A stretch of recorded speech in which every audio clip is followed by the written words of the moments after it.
룻기 1장 16절 그리고 17절 말씀입니다. 룻기 1장 16절 17절입니다. 룻이 이르되 내게 어머니를 떠나며 어머니를 따르지 말고 돌아가라 강권하지 마옵소서. 어머니께서 가시는 곳에 나도 가고 어머니께서 머무시는 곳에서 나도 머물겠나이다. 어머니의 백성이 나의 백성이 되고 어머니의 하나님이 나의 하나님이 되시리니 어머니께서 죽으시는 곳에서 나도 죽어 거기 묻힐 것이라. 만일 내가 죽는 일 외에 어머니를 떠나면 여호와께서 내게 벌을 내리시고 더 내리시기를 원하나이다 하는지라. 안녕하세요. 행복한 안식일입니다. 이 행복한 안식일에 교회에 오신 여러분 모두를 진심으로 환영합니다. 여러분 교회 정말 잘 오셨습니다. 이 안식일 우리 모든 성도님들이 하나님의 사랑과 은혜 안에서 평안한 안식일이 되기를 간절히 바랍니다. 하나님의 그 예수님의 귀한 사랑을 다시 한번 묵상할 수 있도록 너무나 은혜로운 특창을 해 주셔서 감사드립니다. 우리가 매일 매 순간을 살아가면서 우리들을 대신해, 특별히 나를 대신해 돌아가신 그 예수님의 사랑을 묵상하고 그 사랑에 반응하고 감사하며 사시게 되기를 간절히 바랍니다. 이 사진으로 보시는 사람은 우크라이나의 대통령입니다. 2022년 러시아와 우크라이나 전쟁이 임박했을 때에 여러 뉴스와 기사들에서 이 대통령에 관해 볼 수 있었던 제목과 기사들의 내용은 이런 것들이었어요. 코미디언 대통령의 한계, 코미디언 대통령 최측근의 PD와 작가를 둬, 희극을 만들려다 공포 영화를 만든 우크라이나, 이런 제목들로 기사들이 써졌습니다. 코미디언이었던 사람이 이제 정치 경험도 없이 대통령이 되어서 나라를 전쟁으로 이끌고 갔다라는 내용들의 기사와 이 아마추어 대통령의 한계가 여실히 드러나는 모습이라는 내용들로 그가 코미디언이었던 것과 정치 경험이 없었던 것을 이야기하면서 결국 그의 초보적이고 그리고 무능력한 국정 운영과 외교로 인해서 이 우크라이나가 러시아의 침공을 받게 되었다라는 내용들이었어요. 그런데 막상 전쟁이 발발하고 나서 이 미국의 보호 요청도 거절한 채 전쟁터를 누비면서 자국민을 보호하기 위해서 노력하고 자국의 군인들에게 용기를 주며 저항하는 모습을 보면서 그에 대한 평가와 그의 이야기를 다루는 기사들의 제목과 내용들은 180도 달라지는 모습을 우리는 볼 수 있었습니다. 그리고 타임지에서는 2022년도 올해의 인물로 우크라이나 대통령인 블라디미르 젤렌스키 대통령을 뽑았다라는 것입니다. 나중에 역사가 어떻게 평가할지는 모르겠습니다. 그렇지만 이 기사들을 통해서 느낄 수 있었던 것은 겉으로 보이는 모습으로 사람을 평가하는 것이 일반적인 사람들의, 우리들의 모습이구나라는 것이에요. 성취 결과에 따라서 사람을 평가한다라는 것입니다. 그리고 사실 그것이 사람을 평가하는 이 세상의 평가 방식이기도 하다라는 것이에요. 놀랄 만한 성취에는 박수갈채가 따르지만 무엇인가 부족해 보이는 모습, 그런 모습 속에는 비난이 일어난다라는 것이에요. 제가 오늘 이 안식일 아침에 함께 나누고 싶은 말씀은 사람들은 서로를 그렇게 평가하지만 놀랄 만한 성과에는 박수갈채를 보내고 부족해 보이는 모습은 비난하는 방식으로 사람을 평가하지만 하나님께서 사람을 대하시는 방식은 우리가 대하는 방식과는 다르다라는 것입니다. 그렇기 때문에 그리스도인으로서 우리가 이 세상을 살아갈 때 이 세상이 사람들을 평가하는 방식으로 우리가 사람들을 바라보고 평가하는 것이 아니라 하나님께서 우리를 바라보고 우리를 평가하시는 것처럼 우리도 다른 사람들을 바라보아야 한다라는 것입니다.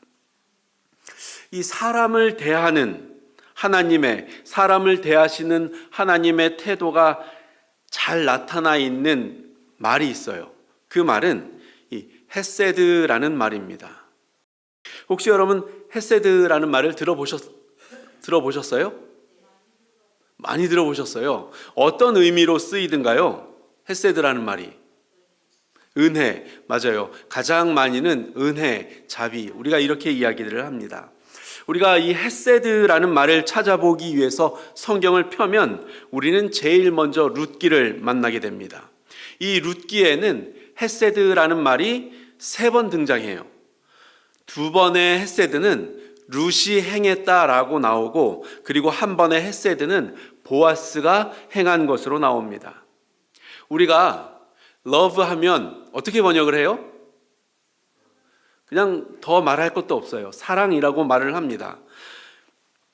그런데 이 헤세드라는 말은 우리가 love 하는 것처럼 한 단어로 번역하지는 않습니다.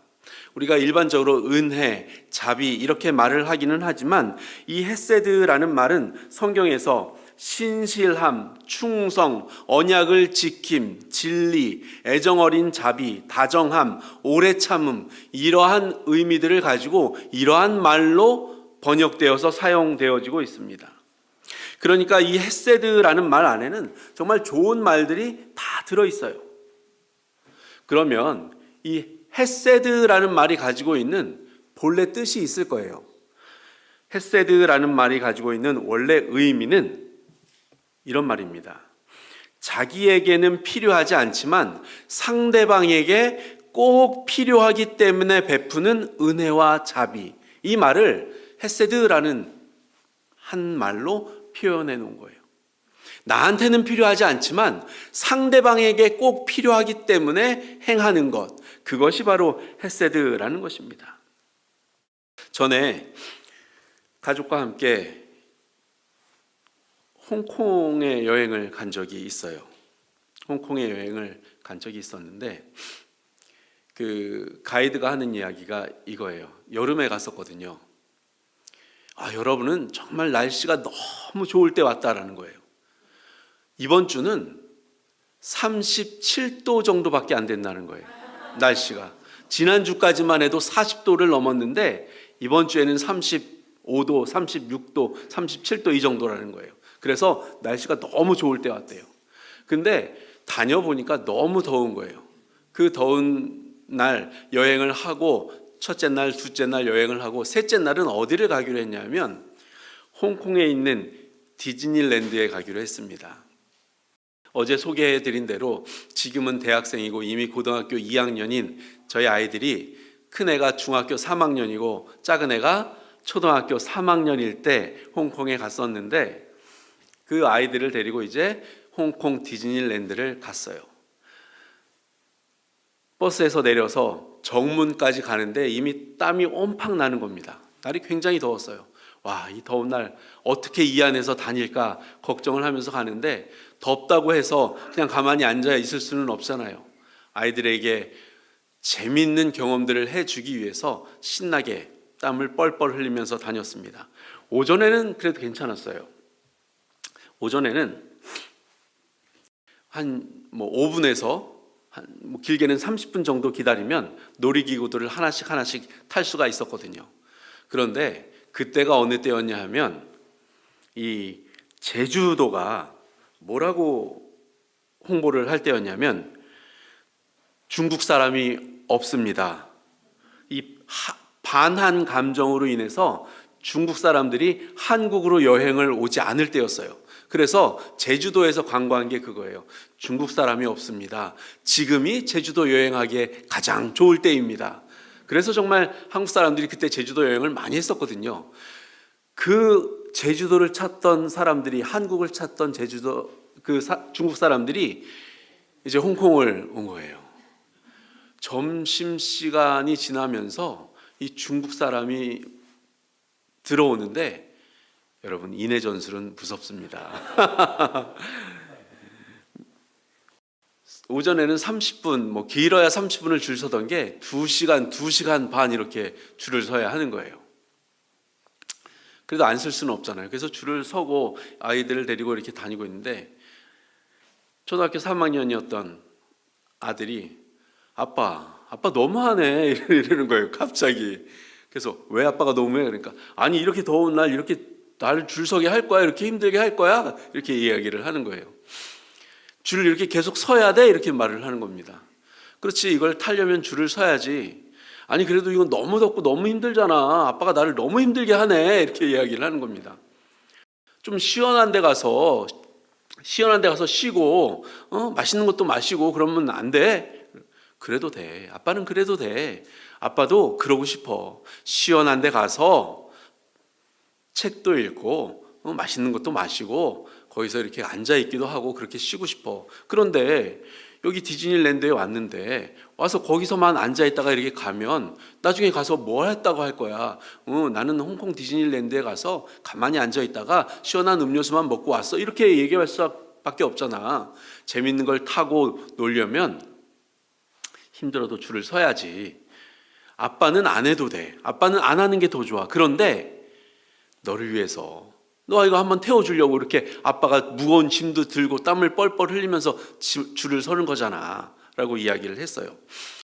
그렇게 이제 그 다음부터는 다른 얘기 없이 줄을 서고 재밌게 놀고 이제 저녁에 돌아갈 때는 줄 서서 힘들었다라는 이야기는 없이 어떤 놀이기구가 재밌었고 뭐가 좋았고 하는 이야기들로 가득하면서 돌아갔습니다. 이 헤세드라는 말은 자기에게는 나에게는 필요하지 않지만 상대방을 위해서 하는 것을 말하는 것이에요.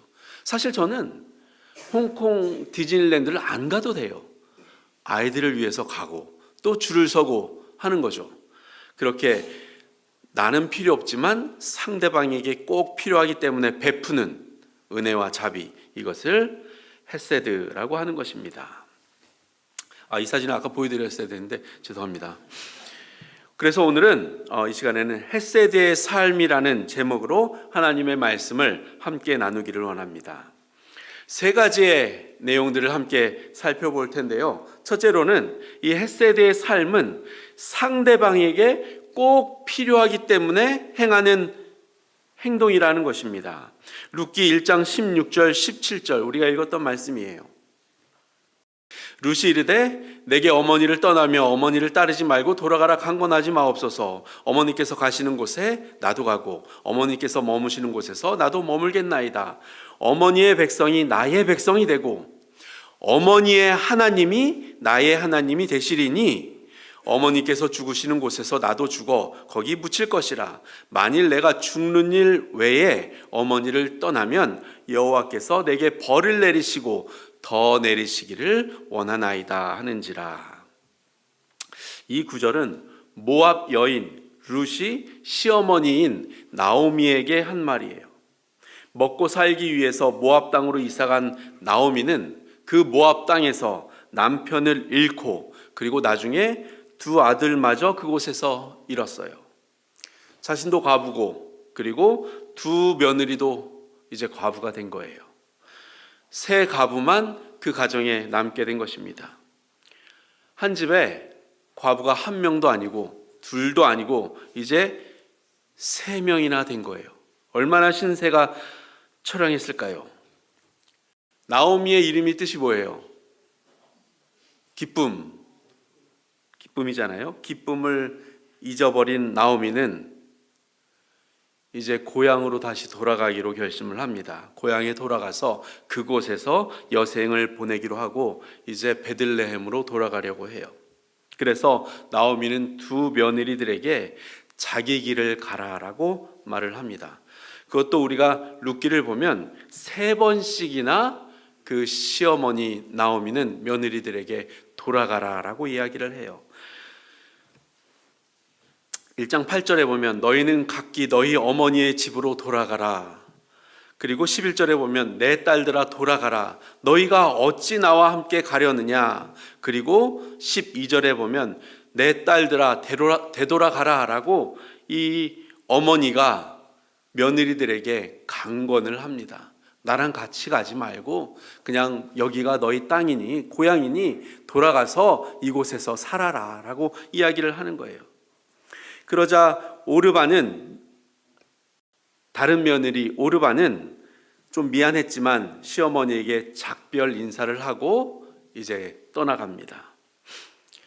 사실 이렇게 보면 누가 오르바를 나쁘다라고 욕할 수 있겠어요? 오히려 현명하게 잘 판단했다라고 할 것입니다. 그런데 룻은 끝까지 시어머니를 따라가겠다라고 고집을 부려요.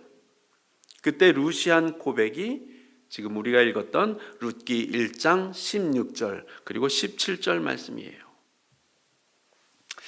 여러분 혹시 거창고등학교 들어보셨어요?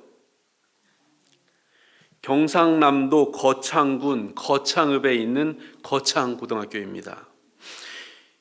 이 학교가 유명한데 왜 유명하냐 하면 이 인성교육을 실시하는 학교의 관계자는 한 번쯤은 이 거창고등학교를 다녀와야 한다라고 할 정도로 이 고등학교는 인성교육의 성지라고 불리는 곳입니다. 이 학교에는 직업선택 10계명이 있어요. 벽에 액자로 만들어져서 저렇게 걸려져 있습니다. 이 직업선택 10계명은 아무리 거창고에 다니는 재학생들이라 하더라도 또 졸업생들이라 하더라도 쉽게 직업선택 10개를 준수하면서 살아갈 수 없게 만드는 것입니다. 나는 여기에 있는 계명들을 지키면서 살아가겠습니다라고 맹세하기가 쉽지 않은 거예요. 그래서 심지어 이 액자는 이 거창고등학교에 다니는 학생들에 의해서 이미 몇 번이나 깨지고 부서졌었어요. 이런 게 어딨어 하면서 학생들이 떼서 바닥에 패대기를 치면서 깨버린 것입니다. 그러면 또 다시 만들어서 붙여놓는 거예요. 그런데 이 10계명, 직업선택 10계명이 단지 구호에 머무른 것만은 아닙니다. 거창고 학생들에게 학교를 다니면서 이 몸에 스며드는 거예요. 그래서 어느새 졸업하고 나면 나중에는 이 10계명, 직업선택 10계명이 자신들의 그 자랑거리가 된 것입니다. 그러다 보니까 거고인이라고 이야기를 해요. 본인들은 거창고등학교를 졸업한 사람들, 거고인 건축가가 세운 다리는 무너지지 않는다. 거고인 의사는 사람의 목숨을 그 무엇보다 소중히 여긴다. 거고인 판사가 내린 이 판결은 믿을 수가 있다. 거고인 관리는 뇌물을 받지 않는다라는 자부심을 그들이 가지고 삶에서 실천하면서 살아간다라는 것입니다. 이렇게 인성교육을 실시했기 때문에 그 학생들이 졸업하고 나서 정말 이 직업선택 10계명을 자랑으로 여기면서 정직하게 있는 곳에서 성실하게 자신의 역할들을 다하면서 살아가고 있다라는 것입니다. 자, 그러면 이 직업선택 10계명은 어떤 걸까요? 월급이 적은 쪽을 택하라. 내가 원하는 곳이 아니라 나를 필요로 하는 곳을 택하라. 승진의 기회가 거의 없는 곳을 택하라. 모든 조건이 갖추어진 곳은 피하고 처음부터 시작해야 하는 황무지를 택하라. 앞을 다투어 모여드는 곳은 절대 가지 마라. 아무도 가지 않는 곳으로 가라. 장래성이 전혀 없다고 생각되는 곳으로 가라. 사회적 존경을 바라볼 수 없는 곳으로 가라. 한가운데가 아니라 가장자리로 가라. 부모나 아내나 약혼자가 결사 반대하는 곳이면 틀림없다. 의심치 말고 가라. 왕관이 아니라 단두대가 기다리고 있는 곳으로 가라.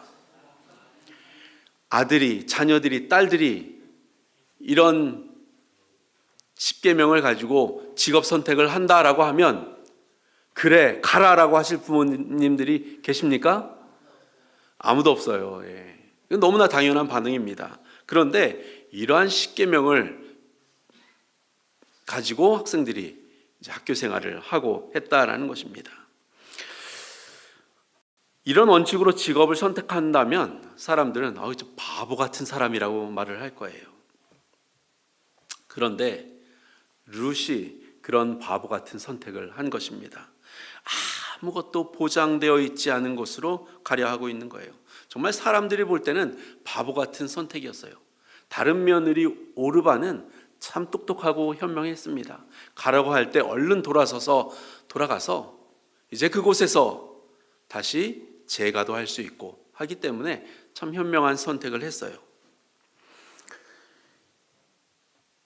그렇지만 룻은 누가 보더라도 바보 같은 선택을 한 것입니다.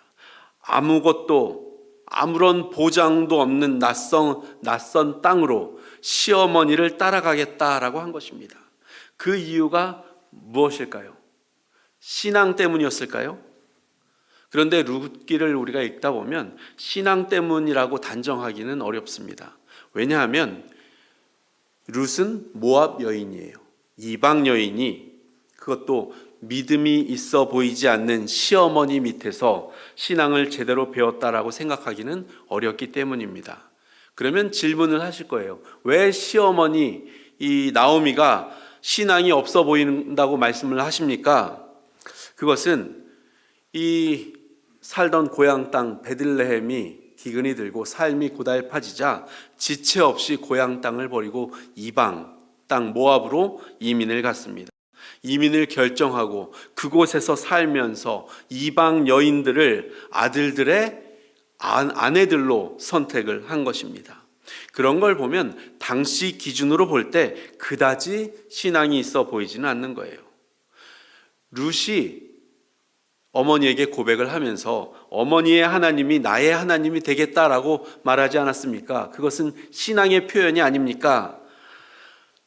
라고 질문을 하실 수도 있을 거예요. 그런데 그 말은 신앙의 표현이라기보다는 이 신앙적 고백이라기보다는 어머니와 끝까지 함께 하겠다라는 결심의 표현이라고 말하는 것이 더 맞을 수 있다라는 생각을 합니다. 왜냐하면 그 당시에는 누군가가 한 나라에 속하면 그 나라의 신도 함께 받아들였기 때문이에요. 모압에 가면 모압 신이 있어요. 그리고 이스라엘에 오면 이스라엘의 하나님이 계십니다. 그러니까 이스라엘로 오면서 그 이스라엘의 하나님을 받아들이게 되는 거죠. 그런데 사실 룻에게는 이 시어머니 나오미가 필요 없어요. 있으면 오히려 귀찮아질 수 있습니다. 남편도 없는데, 그렇다고 이 룻에게 자녀가 있는 것도 아니에요. 아들도 없고 딸도 없는데, 자녀도 없는데 그저 홀로 시어머니를 따라가겠다라는 것입니다. 나중에 좋은 사람이라도 만나서 시집이라도 가려면 시어머니가 걸림돌이 될 수도 있는 거예요. 그런데 늙은 시어머니에게는 젊은 룻이 필요했습니다. 남편도 없고 아들도 없는 이 늙은 시어머니에게는 며느리 룻이 필요했어요. 그 당시에 가장 불쌍하게 분류되는 세 부류가 있었는데 과부와 고아와 나그네였습니다. 과부 중에서도 이 늙은 과부는 더더욱 불쌍했어요. 지금 한국 아니고 그 당시 이스라엘을 말씀드리는 것입니다. 요즘은 이 동창회를 갔다 오고 나서 뭐라고 얘기를 해요? 화가 막 나서 들어와요. 동창회 갔던 아내가 화가 나서 씩씩거리면서 들어옵니다. 그럼 남편이 눈치를 봐요. 왜 친구들이 명품백을 들고 왔어? 친구들 차가 좋아? 옷이 정말 좋은 옷을 입고 왔어? 이렇게 물어보는 거예요. 눈치를 보면서 이야기를 하는 거예요. 그러면 아내는 뭐라고 얘기를 해요? 가방을 탁 내려놓으면서 나만 남편 있어.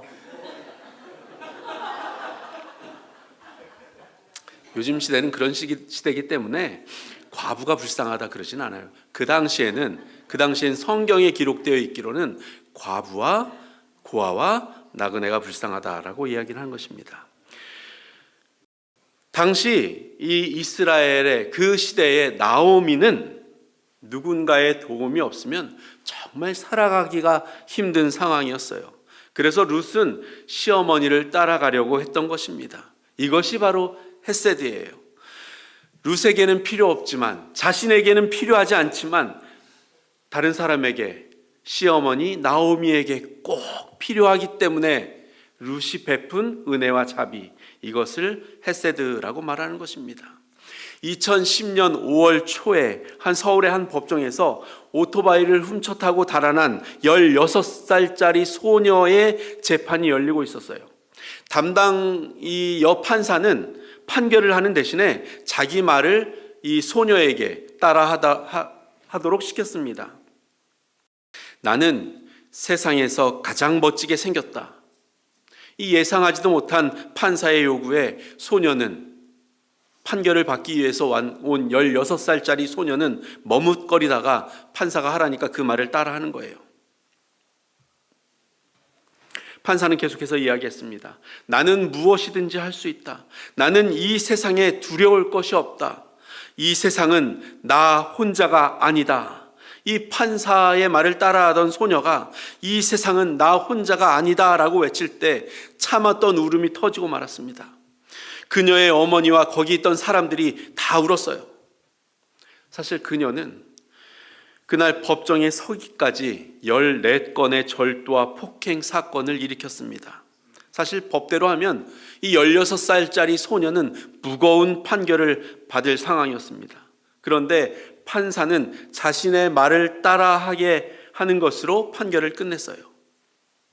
그 소녀는 공부를 잘하는, 그래서 간호사가 되기를 꿈꾸는 발랄한 학생이었습니다. 그러던 어느 날 남학생들에게 끌려가서 집단으로 폭행을 당했어요. 그러고 나서 그 이후부터 삶이 망가지기 시작했습니다. 결국 비행 청소년의 삶을 살다 그날 그렇게 그 법정에까지 오게 된 것입니다. 판사는 이렇게 말했어요. 이 아이는 가해자로 재판에 왔습니다. 그러나 이렇게 삶이 망가진 것을 보면 누가 쉽게 가해자라고 말할 수 있겠습니까? 이 아이의 잘못이 있다면 자존감을 잃어버린 것입니다. 그러니 스스로 자존감을 찾게 하는 처분을 내려야지요. 눈시울이 붉어진 판사는 눈물 범벅이 된 그 소녀를 법대 앞으로 불러 세우고 이렇게 말했습니다. 이 세상에서 누가 가장 중요할까? 그건 바로 너야. 그 사실만 잊지 않으면 돼. 그러면 지금보다 더 힘든 일들도 이겨낼 수 있을 거야. 그리고 두 손을 뻗어서 소녀의 손을 꽉 잡았습니다. 사실 이 판사는 그 소녀에게 그런 판결을 내릴 필요가 없었어요. 법대로 재판하면 되는 거였습니다. 그런데 그 판사는 그 소녀에게 그렇게 할 필요가 있었기 때문에 그런 판결을 내린 것입니다. 이것이 바로 헤세드입니다. 룻은 자신이 필요해서가 아니라 시어머니가 자신을 필요로 했기 때문에 그녀와 함께 베들레헴으로 갔던 것입니다. 이것이 바로 헤세드입니다. 예수님께서 십자가에 달려 돌아가셨어요. 예수님께서는 십자가에 달려 돌아가실 필요가 전혀 없으셨습니다. 그런데 예수님께서 그렇게 십자가에 달려서 돌아가신 이유는 우리에게, 나에게 그 죽음이 필요했기 때문인 것입니다. 시대의 소망 25쪽은 이렇게 기록하고 있어요. 그리스도께서는 우리로 당신의 받으실 만한 대접을 받게 하기 위하여 우리가 받아야 할 대우를 받으셨다. 예수님께서는 우리에게 진실로 헤세드를 실천하신 분입니다. 자, 시어머니를 향한 헤세드의 삶을 선택한 룻을 하나님께서는 어떻게 인도하셨을까요? 둘째로는 헤세드의 삶을 사는 자는 다른 사람을 변화시킨다라는 것입니다.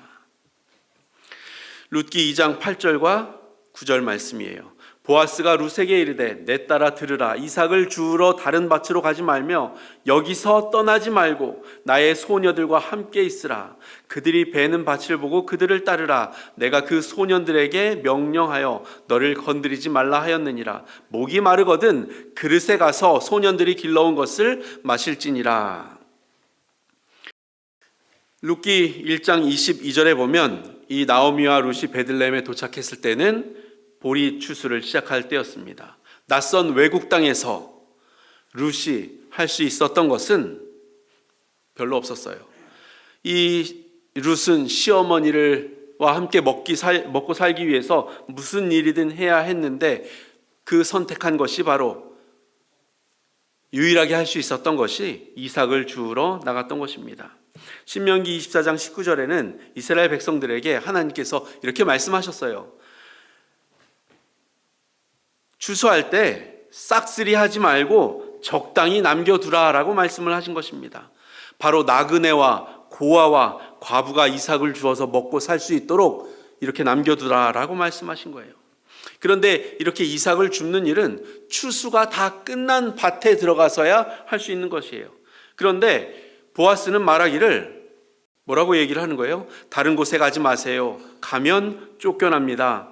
여기서 이삭 주우세요. 목마르면 떠다 놓은 물도 마시세요. 보아스가 룻에게 왜 이렇게 잘 대접했을까요? 룻이 모압 여인인데 너무나 멋진 여인이었기 때문에 어떻게 작업이라도 한번 걸어보려고 이렇게 친절하게 대해 주었을까요? 룻기 2장 11절 12절 보면 이렇게 말하고 있습니다. 보아스가 그에게 대답하여 이르되 너의 남편이 죽은 후로 네가 시어머니에게 행한 모든 것과 너의 부모와 고국을 떠나 전에 알지 못하던 백성에게로 온 일이 내가 분명히 들었다라고 얘기를 하는 거예요. 여호와께서 너가 행한 일에 보답하시기를 원한다라고 말을 하는 것입니다. 보아스는 소문을 통해서 룻이 시어머니에게 어떻게 헤세드를 행했는지를 들었습니다. 보아스는 그녀의 결정에 감동을 받았어요. 그녀의 헌신에 감동을 했던 것입니다. 그래서 역시 이 보아스 역시 룻에게 헤세드를 베풀기로 결심을 하고 그렇게 한 것입니다. 룻은 시어머니에게 헤세드를 베풀었고 그리고 보아스는 그런 룻에게 헤세드를 행했던 것입니다.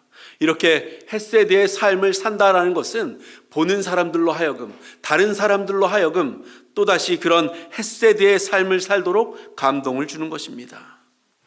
의대를 졸업한 전도 유망한 한 젊은이가 있었어요. 어머니의 반대를 무릅쓰고 사제 서품을 받은 뒤에 신부가 되어서 수단으로 날아갑니다.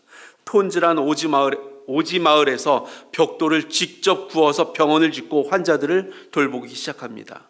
환자 중에 한센병 환자들도 많았어요. 한센병, 문둥병, 나 환자들 아시죠? 이 사진은 그 한센병으로 발가락이 떨어져 나간 환자들을 위해서 그가 직접 만들어준 신발입니다. 학교를 짓고 기숙사를 세워서 그곳에서 아이들을 가르치고 도왔습니다. 오랜 내전으로 강팍해진 그 아이들의 마음을 달래기 위해서 음악과 밴드부를 통해서 부드럽게 만들 수 있었습니다. 그런데 그렇게 헤세드의 삶을 살던 그가 2008년 뜻밖의 대장암 선고를 받게 되었어요. 1년여의 항암 치료를 받았지만 회복되지 못하고 2010년 1월 14일 세상을 떠납니다. 그는 수단의 슈바이처라고 불렸던 이태석 신부였습니다. 아프리카 수단까지 가서 봉사할 수 있었던 힘은 내 형제 중에 지극히 작은 자 하나에게 한 것이 곧 나에게 한 것이니라 라는 예수님의 말씀 때문이었습니다. 예수님께서 보여주신 그 헤세드의 삶에 감동을 받아서 그도 헤세드의 삶을 그곳에 가서 그 수단에 가서 살게 된 것입니다. 그 신부로부터 헤세드를 경험한 톤즈의 학생들이 그에게 바치는 노래를 만들어 불렀어요. 그리고 그가 죽기 전에 남긴 책 친구가 되어 주실래요에는 이렇게 적혀 있었습니다. 처음에는 워낙 가난하니까 여러 가지 계획을 많이 세웠다. 그러나 시간이 지날수록 같이 있어주는 것이 가장 중요하다는 것을 깨달았다. 어떤 어려움이 닥친다 해도 그들을 버리지 않고 함께 있어주고 싶다. 어떤 어려움이 닥친다 해도 그들과 함께 있어주고 싶다. 바로 이 정신은 예수님께서 보여주신 예수님의 헤세드 정신입니다. 우리가 죄로 인해 죄 때문에 죽어가고 있어도 고통받고 있어도 예수님께서 우리와 함께 있어주시고 함께 해주시는 그러한 헤세드의 정신인 것입니다. 이 정신을 이태석 신부가 물려받았고 그리고 수많은 그 수단의 젊은이들이 이태석 신부처럼 살겠다라고 고백하고 있는 것입니다. 왜냐하면 그들도 이태석 신부로부터 헤세드의 정신을 경험했기 때문인 것입니다. 사람이 그들의 눈을 불완전한 인간에게서 돌려 예수를 바라볼 때 그들의 품성에 신령한 변화가 생긴다. 헤세드의 삶을 사는 사람은 다른 사람을 변화시킬 수가 있는 것입니다. 왜냐하면 그 헤세드의 정신이 바로 예수님의 정신이기 때문인 것입니다. 그렇기 때문에 헤세드의 삶을 사는 사람은, 세 번째로 헤세드의 삶을 사는 사람은 하나님의 더 큰 계획 속에서 쓰임받게 되는 것입니다. 룻기 4장 13절 말씀을 보면, 이에 보아스가 룻을 맞이하여 아내로 삼고 그에게 들어갔더니 여호와께서 그에게 임신하게 하심으로 그가 아들을 낳은지라. 기업 모르는 제도에 의해서 이제 보아스가 룻과 함께 결혼을 하게 되었습니다. 보아스와 룻이 결혼을 해서 아들을 낳게 되었는데 4장 17절에 보면 그 아들의 이름이 뭐예요? 오벳입니다. 오벳이 누구예요? 오벳이 누군가 하면 오벳은 이새의 아버지예요. 이새는 누구예요? 그 유명한 다윗 왕의 아버지입니다. 그러니까 이 룻이 누구를 낳은 거예요? 룻은 다윗의 할아버지를 낳았어요. 그리고 후에 이 다윗을 통해서 누가 태어나요? 메시아이신 예수님이 태어나게 되는 것입니다. 모압 여인 룻, 이방의 여인이었던 그 모압 여인 룻이 메시아의 조상이 된 것입니다. 그녀의 삶이 예수 그리스도의 모습을 보여주는 헤세드의 정신을 가지고 살았기 때문에 그녀는 예수님의 조상이 될 수 있었다라는 것이에요. 인생을 마음대로 살다가 그 삶이 완전히 변화된, 그래서 선한 삶을 산 한 늙은 선장이 있었어요.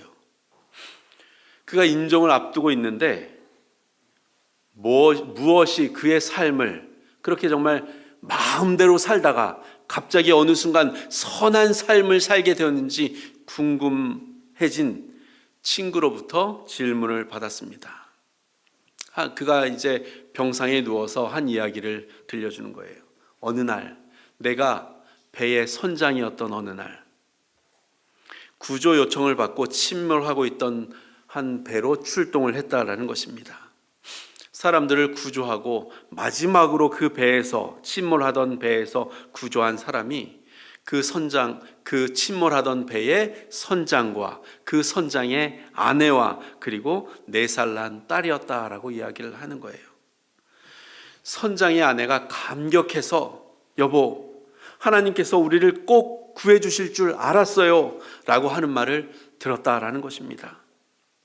그리고 그들이 기쁨으로 그 세 식구가 모여서 감사의 기도를 드렸습니다. 그리고 기도가 끝난 후에 4살 된 딸이 엄마에게 이렇게 물었다라는 거예요. 정말 자기 마음대로 사람들이 소위 말하는 개차반으로 살던 그 선장을 향해서 이 4살 난 딸이, 엄마, 이분이 하나님이야? 그러니까 엄마가, 아니, 이분은 하나님이 아니야. 이분은 하나님이 쓰시는 사람이야 라고 말을 했다라는 것입니다. 그 전까지 정말 내 마음대로 살았었는데, 하고 싶은 대로 살았었는데,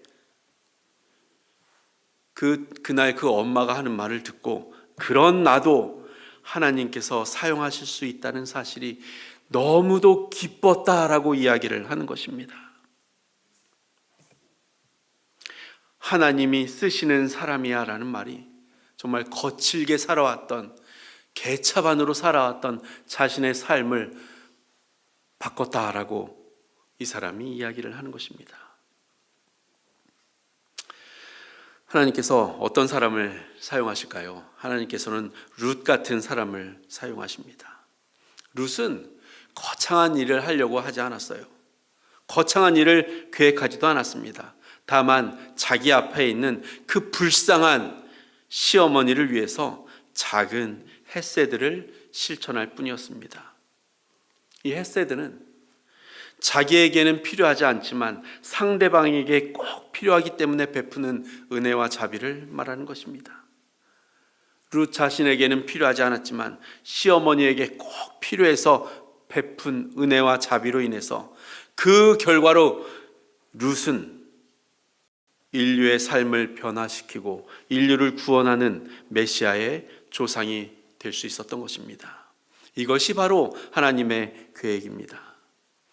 우리 사랑하는 진접교회 성도 여러분, 거창한 일을 하기 위해서 계획하지 않으셔도 된다라는 것입니다. 평범한 일이지만 우리의 삶 속에서 예수 그리스도의 정신인 헤세드의 삶을 실천하면서 살게 되시기를 바랍니다. 그러면 하나님의 더 큰 계획 속에서 하나님께서 더 큰 계획 속으로 여러분들을 인도하고 하나님께서 여러분들을 사용하실 것입니다. 성경의 8번째 책은 보아스도 아니고 나오미도 아니에요. 성경의 8번째 책은 룻입니다. 왜냐하면 그녀가 헤세드의 삶을 살았고 그 정신을 보여주었기 때문인 것입니다. 헤세드의 삶은 내가 필요해서가 아니라 상대방에게 꼭 필요하기 때문에 행하는 삶인 것입니다. 그리고 그런 헤세드의 삶을 사는 자는 다른 사람을 감동시키고 다른 사람을 변화시킵니다. 그리고 그런 헤세드의 삶을 사는 사람은 하나님의 더 큰 계획 속에서 쓰임을 받게 되는 것입니다. 우리가 매일매일의 삶을 살아가실 때에 우리 앞에 놓여 있는 작은 헤세드를 실천하심으로 다른 사람을 변화시키는 삶의 통로가 되시고 또 하나님의 더 큰 계획 속에서 쓰임을 받는 여러분과 그리고 제가 되기를 바라면서 말씀을 마치겠습니다.